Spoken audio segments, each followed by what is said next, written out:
នេះអរគុណប្រិយមិត្តសម្រាប់ថ្ងៃថ្មីចឹងថ្ងៃនេះយើងនឹងរៀនមុខវិជ្ជាភាសាខ្មែរទាំងអស់គ្នាថ្នាក់ទី2ដែលចំណងជើងរបស់យើងមេរៀនទី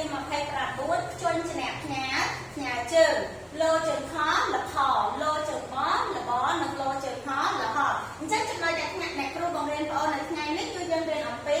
ការប្រកបភ្ជន់ច្នះផ្ញើជើងលោជើងខលខលោជើងបលបលោជើងខលហផ្សំស្រៈអោស្រៈអឺហើយនិងស្រៈអោចាអញ្ចឹងដើម្បីអានពាក្យឬមួយក៏ប្រកបពាក្យឬក៏ភ្ជន់ច្នះផ្ញើជើងបានទីមួយបងប្អូនត្រូវស្គាល់ទៅលើសោភ្ជន់ច្នះផ្ញើជើងបើសិនជាយើងប្រកបពាក្យយើងត្រូវស្គាល់សោភ្ជន់ច្នះថាវាស្ថិតនៅក្នុងក្រុមអឬក៏ក្រុមអូតែនៅពេលដែលយើងរៀនអំពីភ្ជន់ច្នះផ្ញើជើងបែបនេះវិញគឺយើងត្រូវស្គាល់សោភ្ជន់ច្នះផ្ញើជើងហ្នឹងថាតើសោភ្ជន់ច្នះផ្ញើជើងទាំង3នេះស្ថិតនៅក្នុងក្រុមអឬក៏ក្រុមអូឬក៏យើងហៅមួយទៅថាក្រុមសំឡេងតូចឬក៏ក្រុមសំឡេងធំអញ្ចឹងយើងមើលភ្ជន់ច្នះលោទាំង3នេះគឺស្ថិតនៅក្នុងសោភ្ជន់ច្នះសំឡេងធំប៉ុន្តែនៅពេលដែលយើងដាក់ជើងខពីក្រៅលោជើងខលខវាបដូរសូរសំឡេងទៅជាសូរសំឡេងក្រុមអឬក៏សូរសំឡេងតូចទៅតាមជើងខទី2លោជើងបលបចាអញ្ចឹងលោនេះបដូរសូរសំឡេងតូចទៅតាមជើងបលោជើងហលហអញ្ចឹងលោនេះក៏បដូរសូរសំឡេងទៅជាសូរសំឡេងក្រុមតូចតាមជើងហអញ្ចឹងសូរភ្ជន់ច្នះផ្ញើជើងទាំង3នេះគឺជាសូរភ្ជន់ច្នះសំឡេងតូចលោជើងខលខលោជើងបលបនិងលោជើងហលហដូច្នេះនៅពេលដែលយើងយកសូរភ្ជន់ច្នះនៅពេលដែលយើងយកភ្ជន់ច្នះផ្ញើជើងទាំង3នេះមកផ្សំជាមួយនឹងស្រៈទាំង3ស្រៈអោស្រៈអឺនិងស្រៈអោគឺស្រៈវិស័យនឹងសូរសំឡេងតូចដដែលមិនផ្លាស់ប្ដូរនោះទេអញ្ចឹងយើងមើលពាក្យដែលចេញពីភ្ជន់ច្នះផ្ញើជើងលោជើងខពាក្យទី1ល្ខោនចាពាក្យទី1យើងអានថាល្ខោនរបៀបដែលយើងប្រកបពាក្យថាល្ខោនទី1គឺយើងត្រូវប្រកបភ្ជន់ច្នះលោបន្ទាប់មកជាមួយនឹងជើងលោជើងខ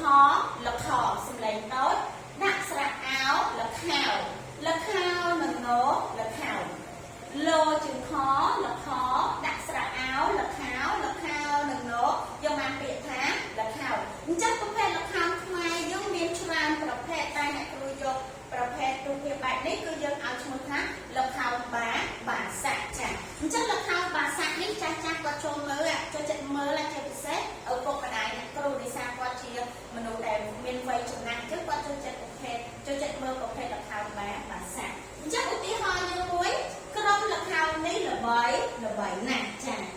ពាក្យទី2ល្បឿនដែលយើងយកមកពីភ្ជន់ច្នះផ្ញើជើងលោជើងបចាអញ្ចឹងល្បឿនរបៀបយើងប្រកប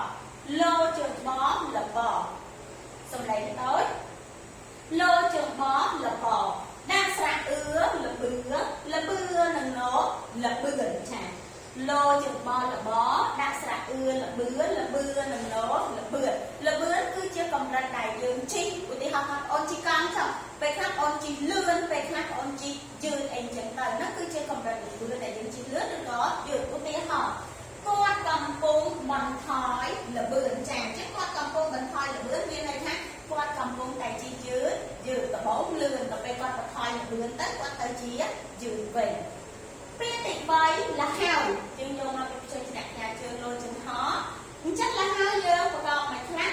លោជើងហលហសំឡេងតូចលោជើងហលហដាក់ស្រៈអោលហើនឹងយកលហើយចាលោជើងហលហដាក់ស្រៈអោលហើនឹងយកលហើយចាឧទាហរណ៍របស់យើងទីនេះមានខ្យល់បក់មកលហើយណាស់ចាទីនេះមានខ្យល់បក់មកលហើយណាស់ចាអរគុណច្រើនបងប្អូនទាំងអស់គ្នាអញ្ចឹងអ្នកគ្រូមានមេរៀនខ្លីប៉ុណ្ណឹងទេអ្វី